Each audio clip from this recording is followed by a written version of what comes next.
As I'm sure. So hello and welcome to Friday Airy.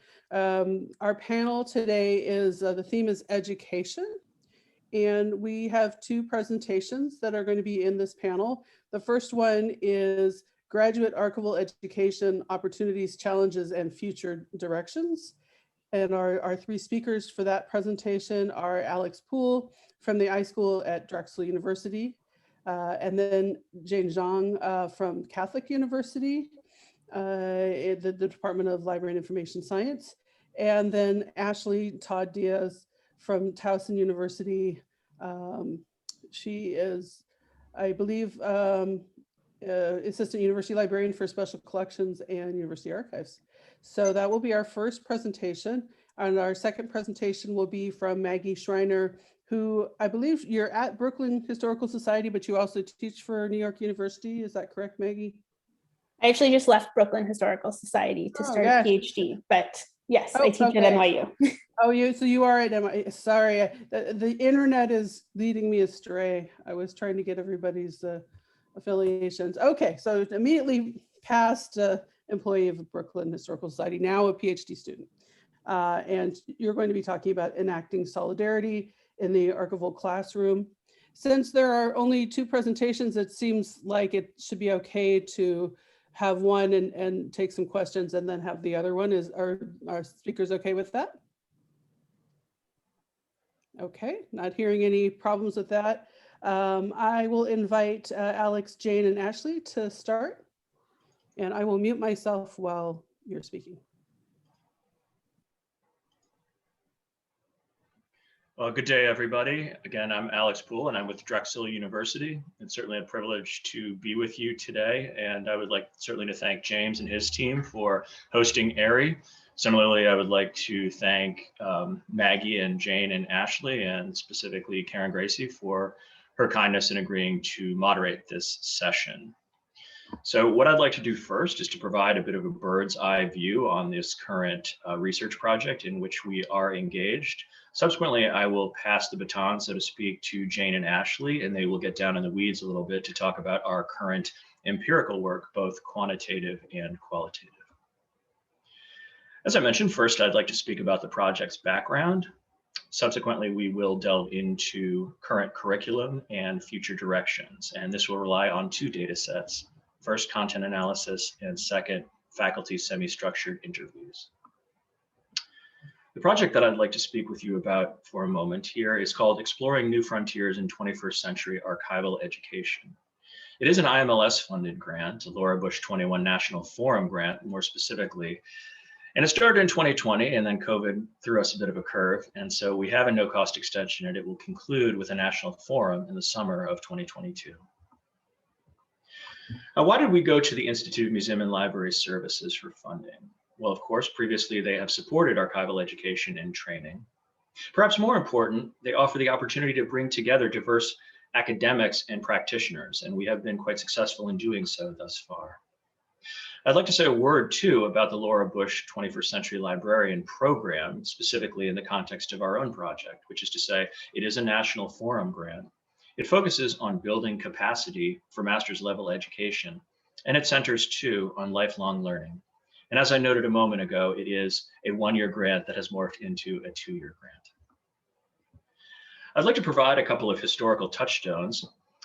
As folks probably know, archival education has a long, if perhaps a bit inconsistent trajectory. As early as 1909, Leland mentioned the need for a distinctive archival training program.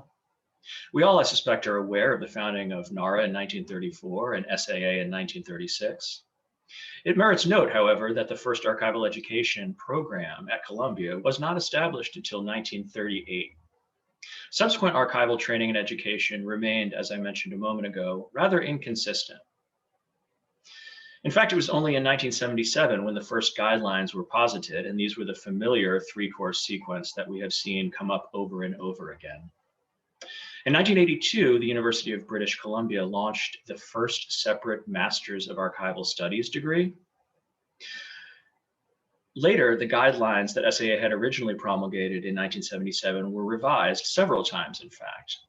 And they culminated not only in the GPAS guidelines of 2002, but in subsequent revisions of GPAS, the most recent one, which was promulgated in 2016. It also merits note that ARI debuted in 2009, which has been a vital conduit for archival education, as we all know. So let me speak quite briefly about the current state of archival education. So one thing that comes strongly through in the literature is this notion of generations. And we can say right now that we are in the fourth generation. We are full-time academics. We follow, that is to say, the pioneers, the practitioners, and the practitioners turned PhDs. Oftentimes, the archival educators of today, in other words, have not had much practice, and they are very, very research-oriented. One motivating factor that underpins this grant, too, is the need for closer collaboration between practitioners and academics, something that always is mentioned in the literature. And as one of our advisory board members, Tanya Zanish-Belcher, mentioned in her SAA presidential speech, we need to bring together academics, practitioners, and associations, both national and regional. And in our personal experience, certainly, we have seen this need, for example, in serving on various SAA committees, such as the Archival Education Section and the GAES, or the Graduate Archival Education Subcommittee. There are three broad groups of stakeholders that we want to reach with this project: iSchools and LIS programs, the Society of American Archivists, of course, and regional archival associations. We're also seeing how we can build bridges among archival education programs, LIS and history primarily. We have tracked down, in fact, more than 60 programs that offer archival courses or full-fledged programs. And again, what we're interested in is synthesis. Finally, we are also interested in recruitment and retention, and that dovetails with our interest in DE&I. We are particularly interested in underrepresented populations in what Nancy McGovern, who also serves on advisory board, called in her presidential address, diverse diversity. Now, here are some of the key themes in the literature and that we trust our grant will touch upon as we move forward. They include things like professionalization. Second, we think about the LIS as opposed to the history base. It certainly seems that LIS has won that battle, but there still are a number of archival programs that persist in history programs, specifically under the auspices of public history. We want to think too about this question of theory and practice, more specifically in terms of balancing them. Fourth, we want to think about the role of experiential learning as crystallized, for example, in practicums and internships. We want to think too about the manuscripts and the records tradition. And we want to think more specifically about Society of American Archivists, which has increasingly gone towards the manuscripts tradition, and associations such as ARMA, which of course developed in the 1950s to cater specifically to records management professionals. Similarly, we want to think about this notion of faculty or adjuncts who are practitioners, as opposed, or perhaps on the other end of the continuum, with faculty who are devoted almost solely to research. Similarly, we want to think about what the appropriate credentials are for archival professionals in terms of degrees and concentrations, certificates, and even postmaster's training. As you can see here, pre and post-professional training. Finally, we want to think about that monstrous specter of the digital and what we might subsume under the notion, broadly speaking, of digital curation.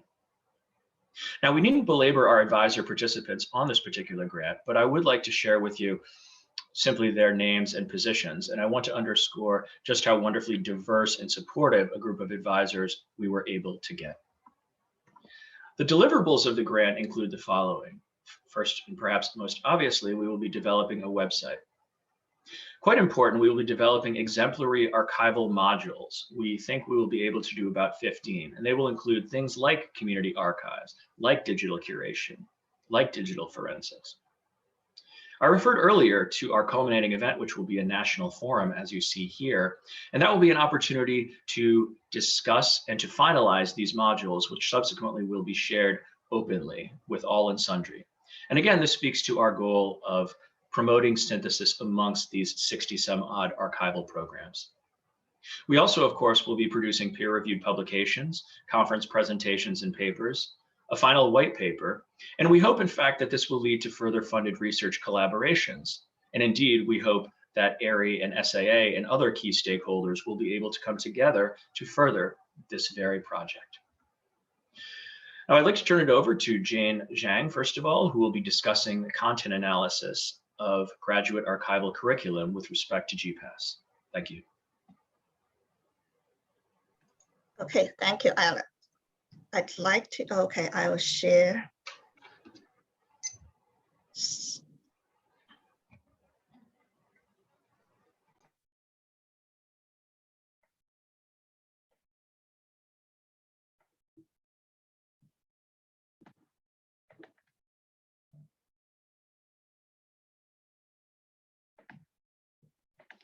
So is the right way to work this way?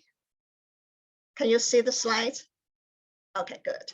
So as you heard from Alex and discussion about the project, multiple research components in this project. So the part I'm going reporting involved in and build on the work and all of us, yeah, 3 of us involved and in the work research, the work we did for and graduate and archival education subcommittee SAA. And so we work on that to do and use and the data to do further analysis to address the question and how is archival education currently taught in graduate program in the context of SAA guidelines for graduate program studies, GPAS. Right. So the data sources we use and as we definitely use and GPAS curriculum components, of course, and we look at the graduate archival education programs and also the course offerings from this program and map them to GPAS categories and then find out the course category coverage by this program and also the degree credit hours and distribution of the program for. So first part of and the data is a GPAS curriculum, and we use the latest and guidelines, and as discussed in Alex's part, is kind of built on different revisions. And the current version and of GPAS contains several parts and mission, curriculum, faculty, and infrastructure. And this part of research involved in curriculum part. So what they listed the curriculum topics and recommended in GPAS. We listed them and grouped them in the recommended knowledge framework and they use. So by doing so, we hope that we'll be able to link that information to the archival courses offered by programs. So here is the framework and GPAS provided. And so you can see that, and they divide into core and complementary. And in the core part, they divide into main functions and profession and contextual information. So that the list will help us to try to do the mapping work later. So the second part of the data is, of course, and we need to find out the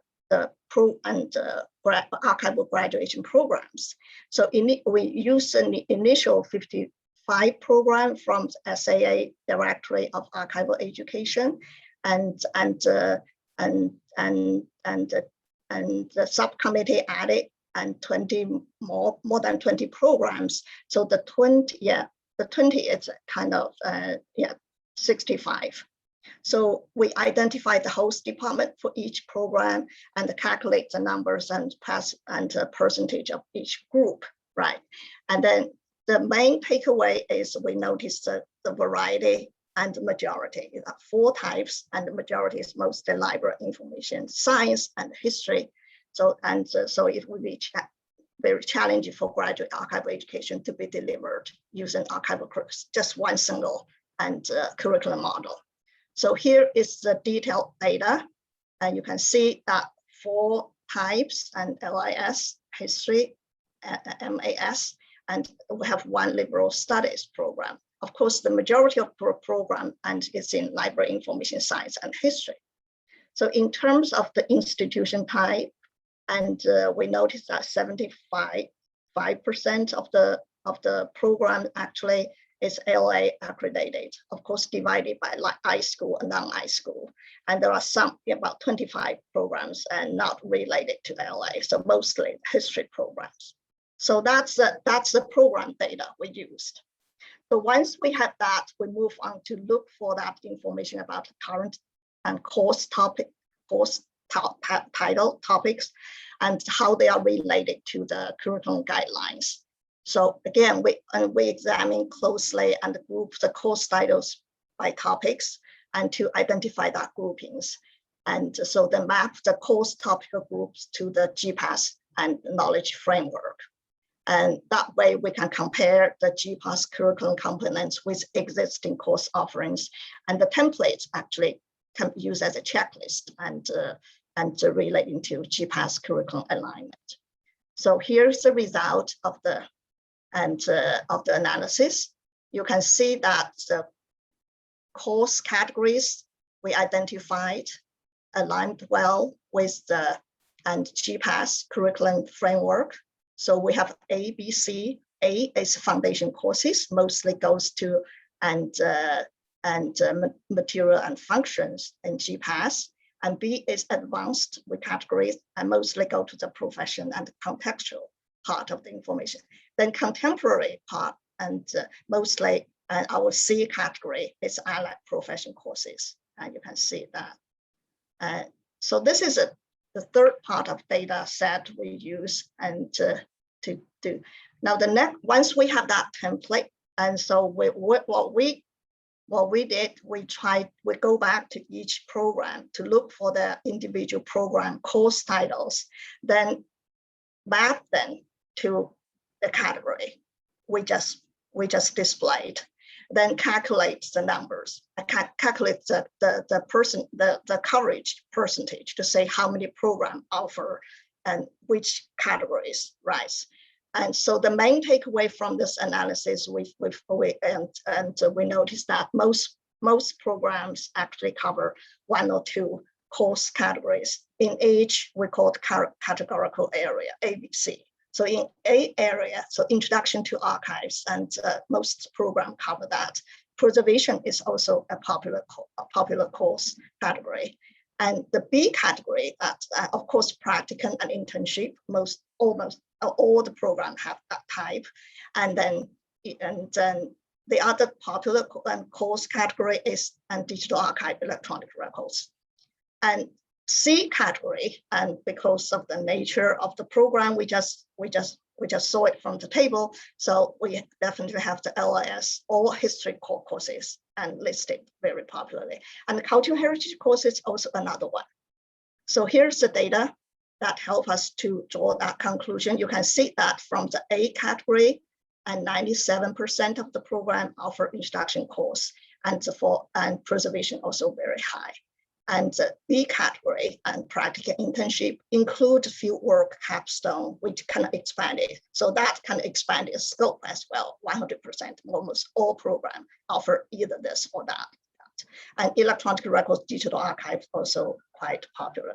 The C category and library, LIS, and the history courses combined almost 100%. 75 to 28, because that explains that most programs come from LIS and history, and the cultural heritage courses are very high. It's 75% actually offer that. So this is this part of data. So once we have this kind of a coverage percentage information, so the last analysis we did and in relation to this part of data set is we want to find out the number and the percentage of the credit hours associated with each category. Because our data by category, sometimes one category, they may have 2 or 3 courses or just one course. So if we don't have the credit hour information, so that category, it's kind of, the information is rough. So what we did, we break down the total and credit hours degree requirement for each program, and then break down that into the course category coverage. So and the methodology used for this, because this is we are looking into the archival curriculum. This is a study about. So credit hours for A and B That means that the main category, foundation archival courses and advanced archival courses, we record that credit hours if they do not conflict with total credit and hours, right, degree hours. And we record that as a credit hours and for each program. Then LIS and history core courses were also recorded in category C as a non-archival courses because most of them required as core courses for the degree. So we have to record that for the degree, for the credit. So after this two, then we'll see how much room, how much credit hours still left. So we give a range and to indicate this courses may be offered as elective. So the focus is to make sure that archival courses are counted and also core LIS and history courses are recorded, right? And so after we map this to each program, so we calculate the credit hours for each program by numbers and a percentage, then counts the total. So here is a little bit background information about the program degree requirements. So we have 65 programs collected in this study. So, and more than half of them, yeah, and actually have 36 credit hours, 35 programs. Then after that, it's 39 have a few, and 48 have 4, and 30 credit hours has 3, and 40 credit hours have 2. Then after that, we have a variety of different requirements and 1 program each, the 15 program. So that's why we want to calculate the percentage, because the numbers sometimes do not match. So after we complete that percentage analysis, here is the archival course credit hours coverage and come out of that analysis. So that means when we say archival course credit hours coverage, means how many credit hours covered in category A and category B, because that's the archival courses. So the result is here. So 100%, that means what 2 programs, they only offer course, the archival credit and curriculum only cover A and B. They don't have any C and courses. 2 programs, these 2 programs are the MAS programs, Master of Archival Studies 2 programs. And then we have 6 programs and cover 70 to 80% of the courses in A and B, and then another 10 programs and more than 50% to 70%. So then we have 14 programs just offer half and half. I mean, half of the credit hours we covered in A and B, and half of credit hours covered in C category. That means complementary courses. Then we do have a large number of programs, 51%, more than half, slightly more than half, below 50%. That means that most of the classes, even they say they offer archival education, but most of the courses offered actually in category C. That means that library information science, history, and cultural heritage, and information technology. Right? So that accumulated analysis of all this data, of course, gave us some idea. Just tentative conclusion. We're still working on data, but there's just some tentative conclusion about this. We say that we have 2 100% archival course program exist, right? But the 50 to 80 archival credit coverage consists the main population we consider that GPAS and should take into consideration. So that means if GPAS has a general requirement, we think that's the population that would aim to target. Right, not just the 2 100% archival course programs, right? So this is one takeaway from that data. Then, and the next one is we do have a data shows that more than half of the programs offer less than 50% of archival courses. And what it means is they cannot meet the requirements of 18 credits as outlined in GPAS, because from the program and degree credit hours requirement data, we say that and more than half of the program have 36 credit hours for the degree. So that 30, if we use that as a base, so that half of it is it's 18 credit hours. So that means that's a conclusion come from, and that means And yes, a large number of, we do have a large number of programs that cannot meet that requirement. And the last one we want to highlight and tentatively at this point at the conclusion is we do have the required library information science or history core courses and kind of exist in majority of those programs. So what this means is the archival students, they are required to complete 2 to 5 required LIS or history courses, which would leave less room for archival curriculum. So here is, that's what we find from the data. Okay, so I think that concludes my part. I'll move on to Ashley. Ashley, do you want me to stop sharing? Okay, let me just stop sharing. Yeah, okay. Okay, I'll do a quick change here. Okay, and I know that we are running short on time, so I will try to move through this briefly. We just have a lot that we wanted to share with you all. So the next part of our study was looking at faculty interview data regarding the archival curriculum and future challenges and opportunities. So just a brief note of background, the discussion of an archival curriculum has been in the literature and really a debate for over 100 years.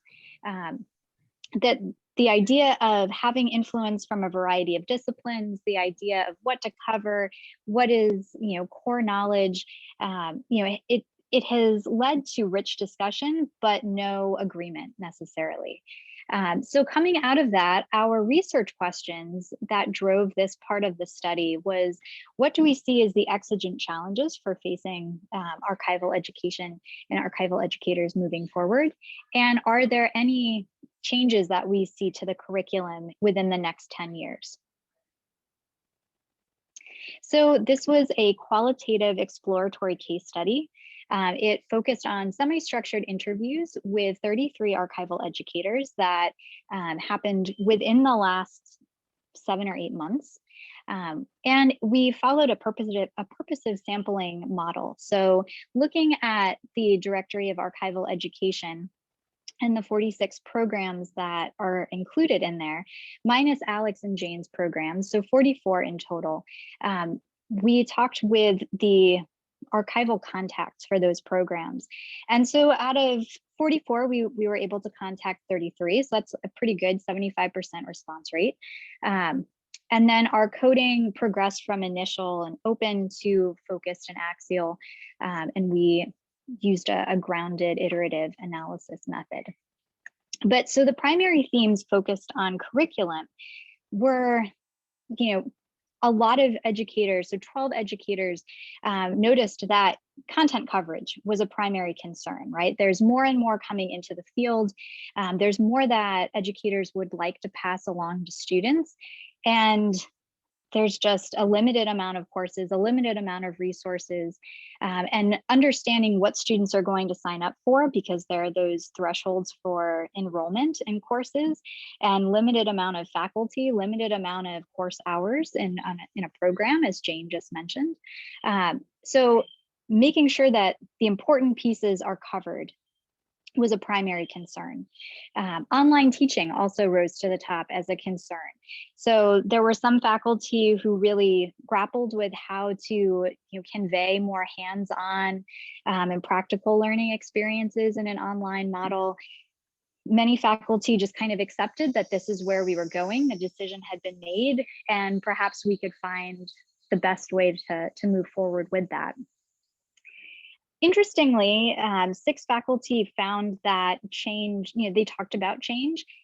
3 of them felt that kind of drastic change was imminent over the next 10 years, whereas 3 felt like we just needed to kind of meet the status quo, maybe make some small tweaks or changes, but really that the core was there. A number of respondents mentioned the need for more resources, right? And the need for more faculty in order to meet many of these demands and be able to shift curricula and offer the courses we would like to.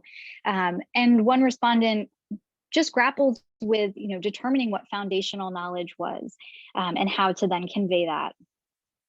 So the questions and the discussion points that we're kind of taking from this, moving from what Jane had mentioned with GPAS, very few archival programs fully meet all of the GPAS guidelines to date. And many of you likely know that GPAS is under revision again. So this is our opportunity to make some modifications that might be more useful and achievable, but what do those look like? Particularly, right, as we're kind of at this moment that we could be facing change, or we could be, maintaining the status quo. Even if then, in terms of that ambivalence, even if GPAS is modified, will it be used as a resource, or are we happy kind of with our core knowledge, our core curriculum as it is? Will we ever have a broadly accepted archival curriculum? And where does our identity with, as a program, as a field fit into that? And do we need to maybe change that as we're moving forward? And overall, there was a kind of a pessimistic sense amongst our respondents. So, if our faculty, if our educators have a pessimistic view, then what does that mean in terms of the field moving forward and maintaining positive momentum? So, as Jane said, we are still working through this. There's more time within the grant, and we have many more things that we would like to share in the future. But thank you all for your time this morning. This is Karen. Thank you for our speakers, Alex, Jane, and Ashley. And now we have a little bit of time for some questions. And this is, very rich data that you're presenting. So hopefully one of our attendees will have a question. You can either speak directly or put it in the chat.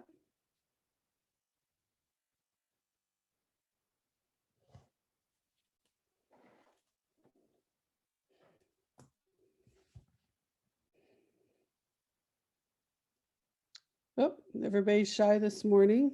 I can do a question.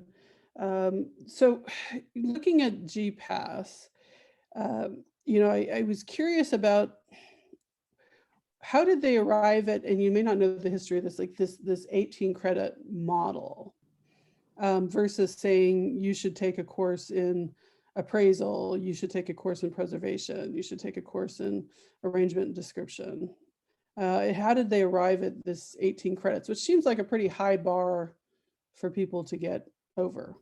Not many programs seem to be successful at it, particularly if you're limiting it to, I think you had coded them as A and B category courses versus the C category courses.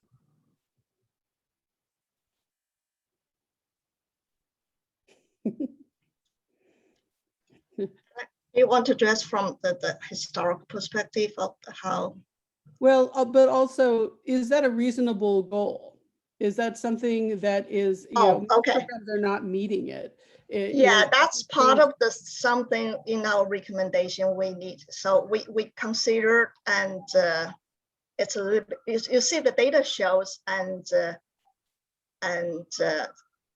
more than half of the program cannot meet that goal. We even admit it, and the courses written on the paper in the curriculum, but we understand some of the courses actually, because they are not required, especially A and B courses are not required. Only C and LIS and history core courses are required. So our understanding, even the number even lower than listed, than we collected. So that's definitely something, and the future GPAS need to take into consideration. That means that we have to do the reality check about and how archival education is taught, right, in programs. Then in order to, but again, as we had some conversation with some senior faculty, they would like to keep GPAS as kind of aspirational.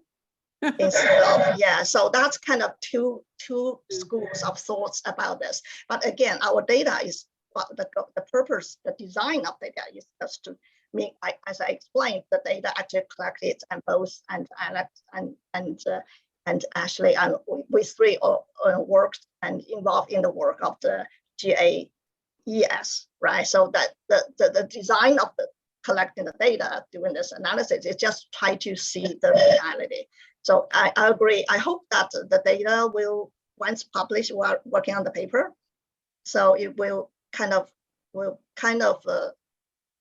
attract some attention to have the discussion about some more or less kind of realistic number. And one thing we noticed in the analysis that we could do is by category. We could say one thing that data supported that most of the program actually cover at least one category in one course category in each category areas. So that could be, that could be more realistic instead of saying credit hours, but we don't know at this point.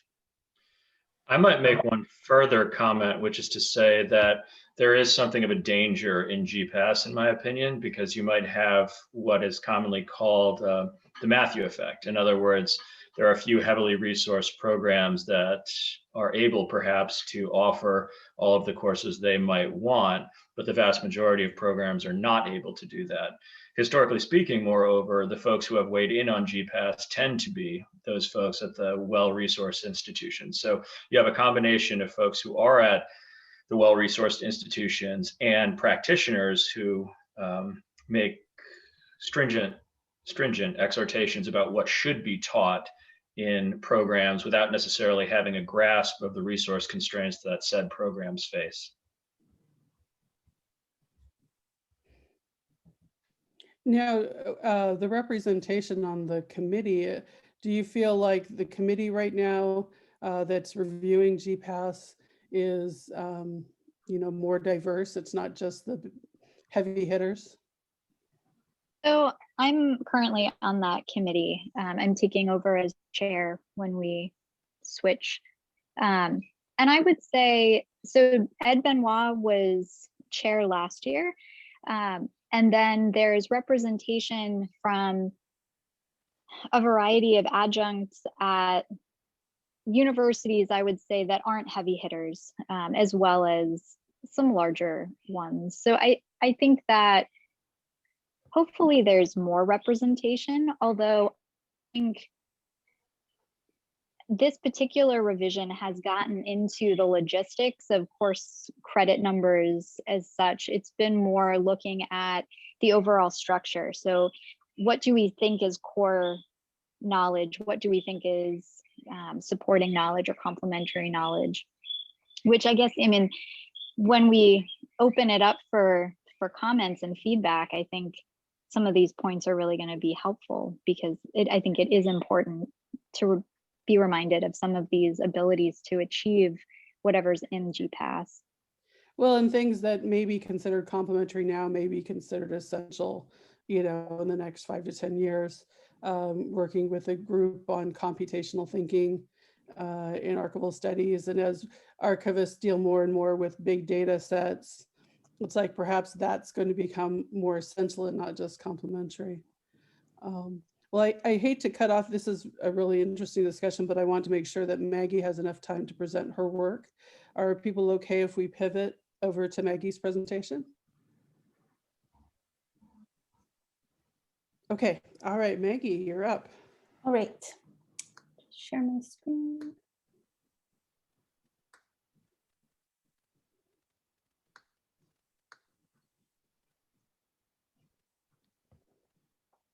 All right, everyone's seeing that correctly? Yes. Okay. So I just wanted to say thank you for having me here today. I'm Maggie Schreiner, and I'm here to give a case study about my work as an adjunct faculty member in the Archives and Public History program at NYU, where I teach a class on community-based archival practice. So I've been a practicing archivist for the past 10 years, and I've worked in a number of local history and community-oriented repositories, including the Queens Memory Program at Queens Public Library and the Brooklyn Historical Society. I'm also a longtime volunteer at a community archive in Brooklyn, Interference Archive. So I'm primarily based in New York City, but today I am joining you from my hometown of Montreal, or Jajagwe, on the unceded territory of the Haudenosaunees and Anishinaabe people, and which is the gathering place for and home to many First Nations. I recognize and respect these nations as the traditional stewards of the lands and waters from which I joined today's session. So in February 1999, protesters gathered at the Sarah Delano Roosevelt Park on the Lower East Side to protest Mayor Giuliani administration's decision to bulldoze a public fruit market called Dragon Gate. Dragon Gate Market had been established 6 years earlier as an attempt to concentrate the street vendors of Manhattan's Chinatown into a single location. This initiative was part of the adoption of broken windows policing in New York City, and the market was established with two aims: to remove street vendors from the public spaces of rapidly gentrifying Chinatown in the Lower East Side, and to so-called clean up Sarah Delano Roosevelt Park, which hosted a growing houseless population. With these goals, Dragon Gate Market was doomed to fail from the start. The nearest train station was closed for renovation. The city established limited hours for the market. Vendors had increased costs in the form of rent for their spaces, and a retaining wall prevented passersby from seeing into the market. By 1999, vendors had good reason to worry for their future. Few vendors had succeeded in establishing viable businesses in Dragon Gate Market, and the city had decreased the number of permits issued for street vendors, leading to increased police harassment and ticketing for vendors operating outside the market.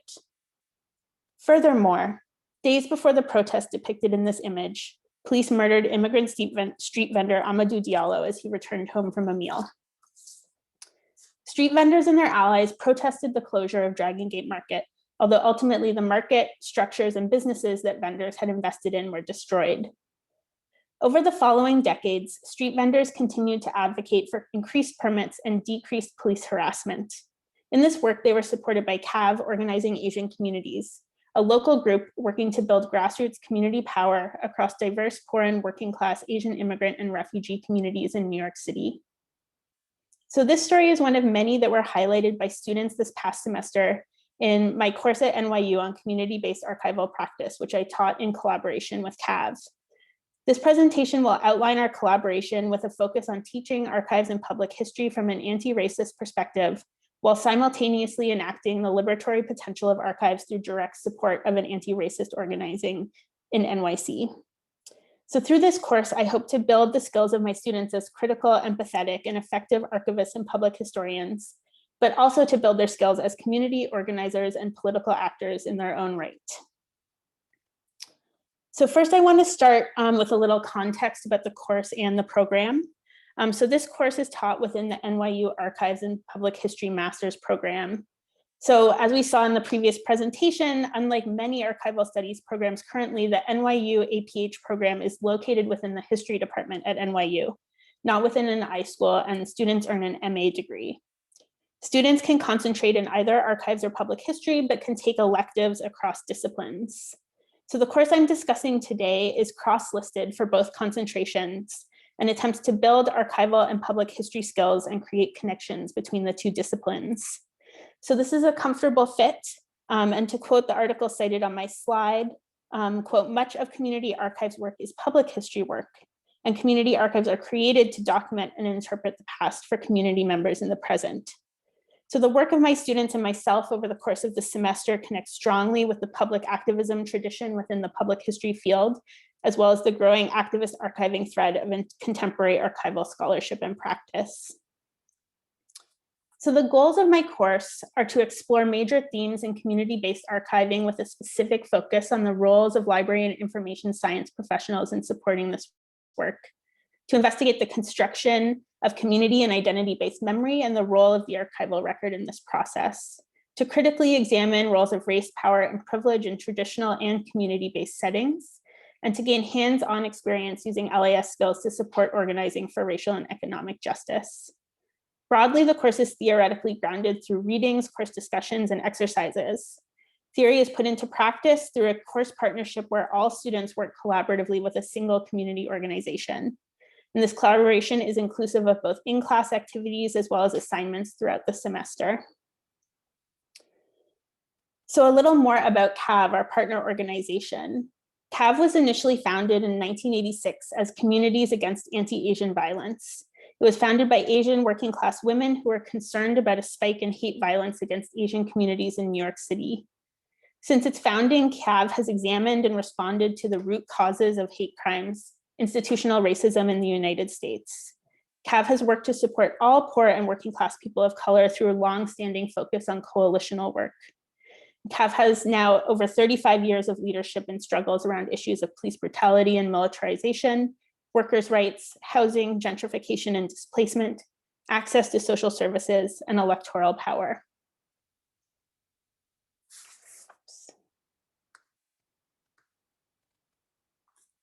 This isn't loading correctly, I'm sorry. There's some beautiful photos.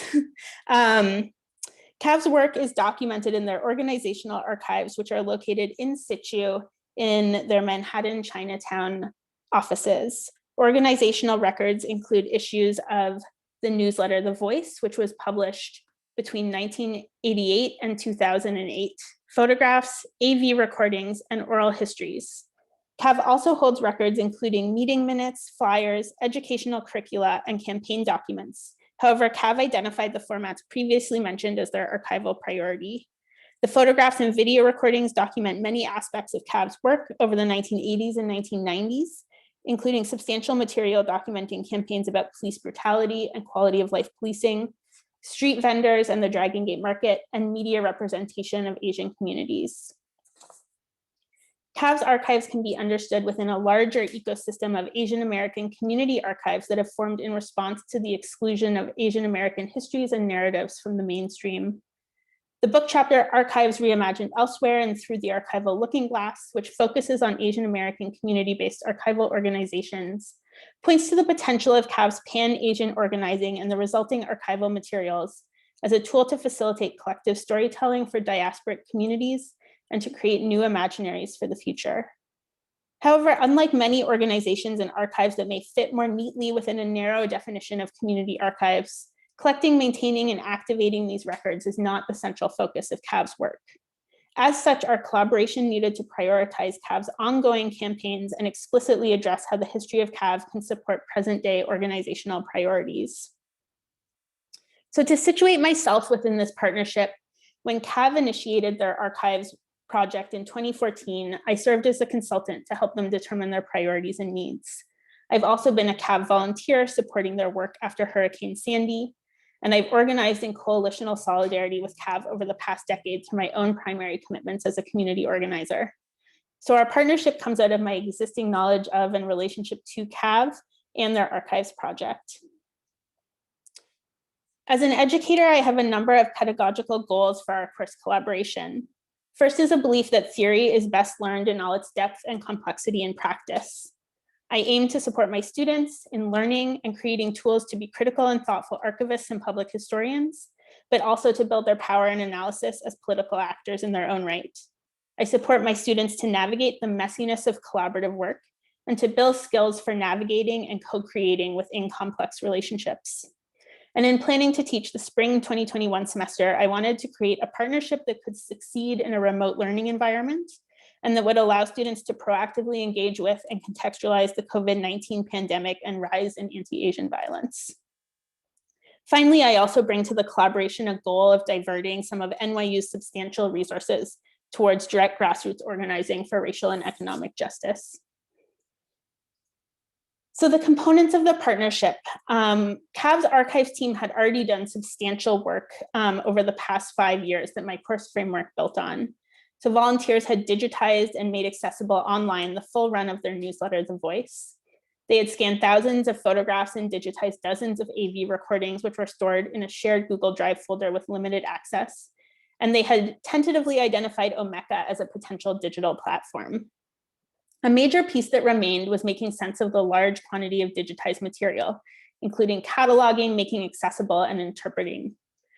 The course assignments were structured around balancing the educational goals of the course with meeting the express need of the CAAAV Archives project. Ultimately, 3 out of 4 assignments over the course of the semester were part of our partnership with CAAAV, cataloging photographs, creating a blog post or close reading of an item from the archive, and an open-ended final project. And these assignments were largely completed within Omeka, CAAV's chosen digital archive platform. And this really had the added benefit of being an excellent platform for teaching and giving my students experience working with open source software. So the partnership with CAAAV was introduced at week 5 in the semester through several focused course readings looking at the history of CAAAV and contextualizing this within Asian American archiving traditions in the US. We were also joined by guest speakers from CAAAV who helped further introduce the organization and create a human connection. Our first assignment was cataloging a selection of CAAAV photographs into Omeka. Students were provided with a set of photographs of which they had to catalog a portion, as well as a detailed cataloging guide I created to support the assignment. So the assignment was structured to give students a chance to start getting familiar with the archival materials in the collection, while also meeting a key goal for CAAAV, making these materials accessible. I was initially uncertain about this assignment as I didn't want my students to feel that they were doing busy work. However, it wound up being very successful. Building on class sessions on the construction of memory and race and anti-racism in archival practice, students grappled with ethical questions about how to best describe people and cultural practices depicted in the images. During a class debrief about the cataloging assignment, students revealed they went into the assignment expecting it to be straightforward and with an expectation that they would easily navigate ethical decisions about archival description of people and practices. Students were surprised to find that the description process was complicated, and they were eager to discuss their reasoning and decision-making processes. In particular, students wanted to carefully consider how and if to identify individuals' gender and race given limited information in some of the photographs. Students recognized the potential damage in misidentifying people, but also saw the possible consequences of excluding important identifiers altogether. After conversation, we decided as a group to seek support and feedback from CAAAV and continue conversations with each other to make the best descriptive decisions possible. So despite my initial reservations, the assignment ended up providing deep experience and engagement with the ethical nuances of anti-racist archival description. So students also completed a close reading of a single item from the archive, creating a public-facing featured item on Omeka, or similar to a blog post. And this exercise was developed to develop primary source literacy skills, provide experience writing for public audiences, and it also created a series of entries that serve as an accessible entry point into the CAAAV digital archive. So the final project for the course allowed students to either create a public history-oriented exhibition or reading guide, or to continue with an archival focus through descriptive and technical work to make additional formats accessible, in particular oral histories and AV materials. This allowed students to select skills they were interested in developing further, such as creating exhibitions or learning to use the oral history metadata synchronizer, to select subject matter they were interested in exploring, and to continue to build out the digital archive. So from the beginning of the semester, the course in our work with CAAAV was taught in the context of rising anti-Asian racism and violence in New York City and beyond. CAAAV's archives reflected the organization's focus on responding to anti-Asian violence throughout the 1980s and 1990s. Throughout their assignments, my students were in constant conversations with these longer histories and larger contexts of the present day anti-Asian violence, as well as the responses of CAAAV, Asian New Yorkers, and communities that CAAAV has organized in solidarity with over the past several decades. As a class, we felt our work took on additional urgency following the murder of 8 people in Atlanta, including 6 Asian women in March 2021. So ultimately, CAAAV's archives guided much of our conversation about the root causes of anti-Asian violence and the multiple ways that systemic racism manifests in New York City life, as well as community responses to violence and understanding safety.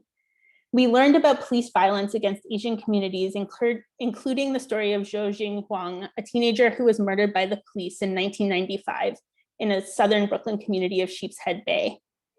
A vigil for Zhang Huang, depicted on this slide, who would have celebrated his 43rd birthday tomorrow on July 17th. We also learned about the policing of migrant communities and their workplaces, as I mentioned earlier, the continual harassment of street vendors. We learned about immigration detention and the impact of deportation on Asian families. And through all these examples, we explored the idea that policing doesn't keep anyone safe. Another topic that was well represented in CAAAV's archives was anti-Asian representations in the media during the 1980s and 1990s.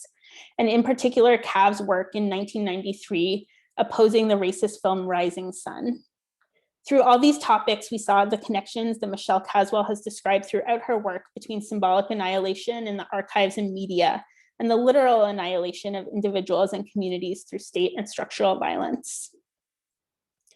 So although our course was officially about community archives and our course readings primarily focused on archival theory, pairing these readings with CAAAV's archival content allowed my students and I to create connections between our learning to dismantle white supremacy within archives and public history and anti-racist work in our society writ large.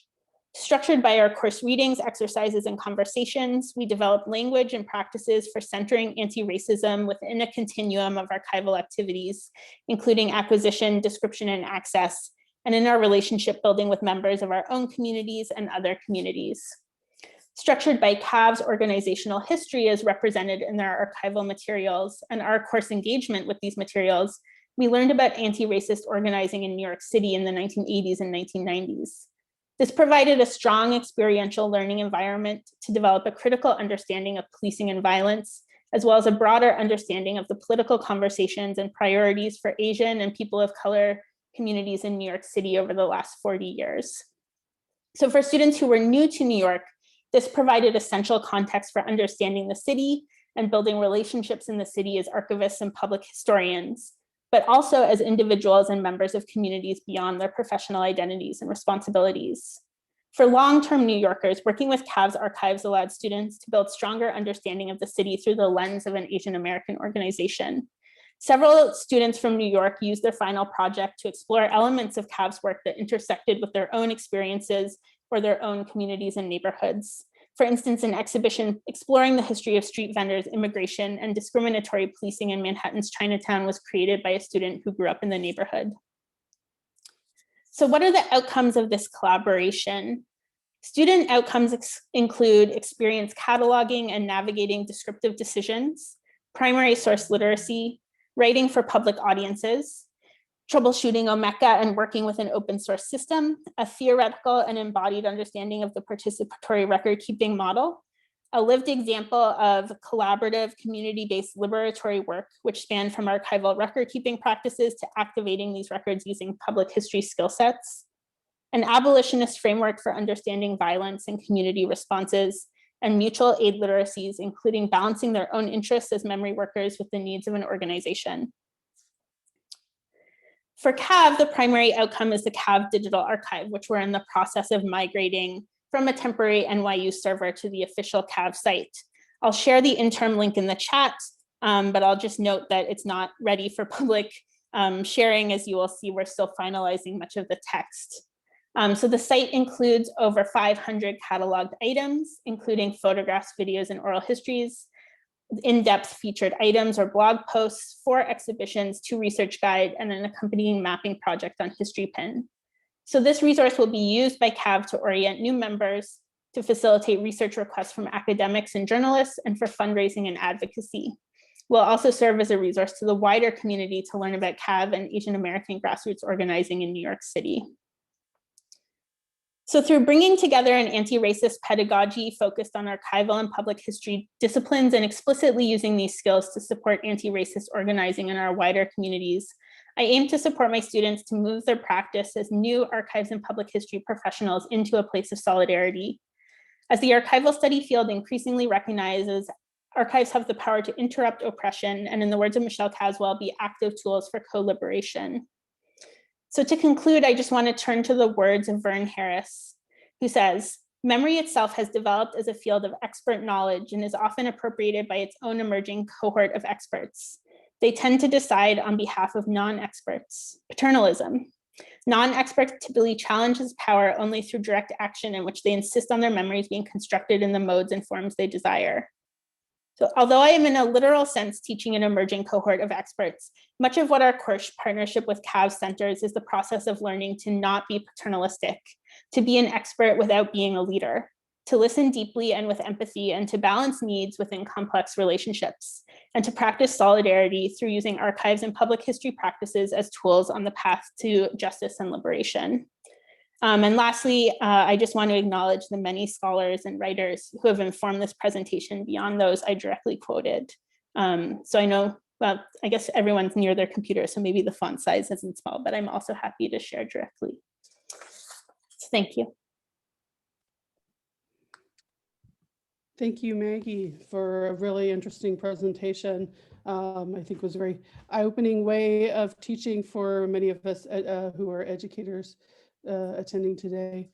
I know we're a little bit over time, but I'd love to at least give a few minutes for Maggie to answer any questions, so people who are able to stay for just a few more minutes.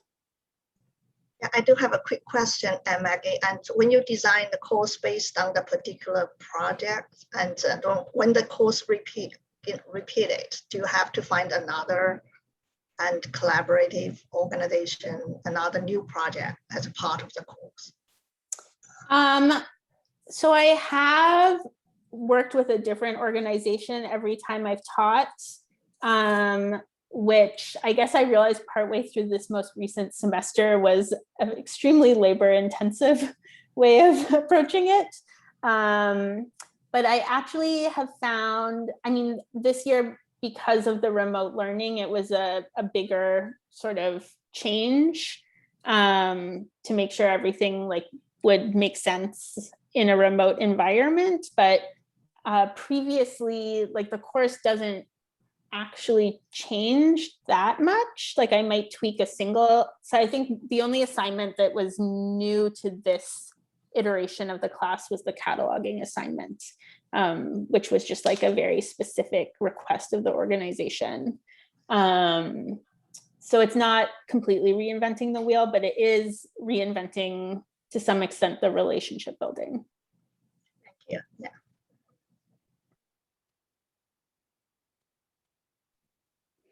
Maggie, would you be willing, or do you know of a resource where assignments such as these are shared and other educators can see how such assignments are done? Well, I'm happy to share my syllabus. I realize I didn't actually share the link to our Yeah, it would be, I know digital archive. a number of people teaching these sorts of courses now, and I just wondered if there was any sort of central bank of resource sharing. It's something I think many of us want to integrate these things into our courses, and it's like, okay, I've never done anything like this before. What is a way to integrate that? I'm actually revising an archival description course, and I would love to have a unit at least on anti-racist archival description. And so I'm just, of course, we just stand on the shoulders of giants here in terms of, being so reliant on people who are doing things well. So something to think about. I'm sure you talk with other colleagues about your approaches. So that's something perhaps in the future. Yeah, I think I just shared a PDF of my syllabus in the chat, but I'm not sure. Okay, it's there. I don't think there's anywhere centralized. Like when I first developed this class, it was just like reaching out to people I had connections with who I knew taught similar classes to start putting together the syllabus. But yeah, I mean, I would love that too. Yeah, that'd be great. Are there any other questions for Maggie? Well, if not, I'd like to thank everyone who attended today and thank our presenters. So Alex, Jane, Ashley, and Maggie, this has been a really interesting session, and I look forward to hearing more about your projects in the future. Thank you so much. We'll have this available on YouTube as soon as Zoom does whatever it needs to do to get the video file ready. Thank you. Thanks, Thank you, everybody. everyone. Thank you, Karen. Thank you. Take care, everyone. Bye-bye. Take care. Bye.